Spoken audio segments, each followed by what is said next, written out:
Strasbourg, capitale européenne, a fait preuve de son ouverture cette semaine en réservant un accueil plutôt chaleureux aux salariés d'ArcelorMittal. En apéro de bienvenue, une fouille en bonne et due forme à Reichstett et quelques centaines de CRS armés jusqu'aux dents. C'est lâche parce qu'on peut pas manifester, on peut pas avancer. Venus juste pour se faire entendre mais privés de dialogue, les métallos ont fini par tout casser. Bilan, des blessés, des milliers d'euros de dégâts et ça aurait pu être pire si les CRS ne leur avaient pas préalablement confisqué les 66 fumigènes, les 2 bonbonnes de gaz et la centaine de pétards apportés en guise de cadeaux par ces salariés en colère. Je n'imaginais pas du tout que la police d'un gouvernement qui se dit un gouvernement de gauche réagisse comme ça par rapport à des ouvriers qui défendent uniquement leur droit au travail. Il y en a un qui a eu pas mal de flair sur ce coup-là. À un jour près, François Hollande était séquestré au sein du Parlement européen ou alors les ArcelorMittal décimés par ses gardes du corps. Bref, sous cette foule de journalistes, le président de la République est bel et bien venu s'exprimer sur l'Europe.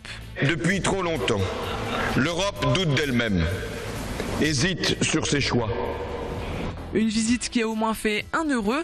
Dans les pas du président de la République toute la journée, Roland Ries, lui, est sous le charme. Il a délivré le message que j'attendais de sa part, à savoir que l'État français était derrière la ville de Strasbourg pour la soutenir et pour défendre sa vocation européenne.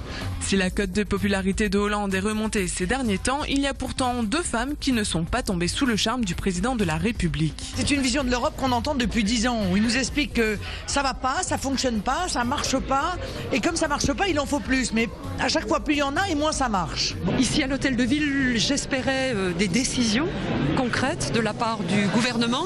Là, je dois dire qu'il n'a pas fait d'annonce. Tu es timide, mais tu penses avoir croisé l'amour de ta vie au détour d'un couloir. Connecte-toi à Spotted. Créé il y a moins d'un mois, à Strasbourg, plus de 5000 étudiants y sont déjà accros.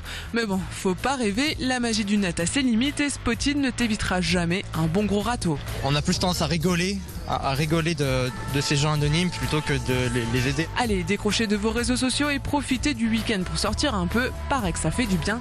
À la semaine prochaine.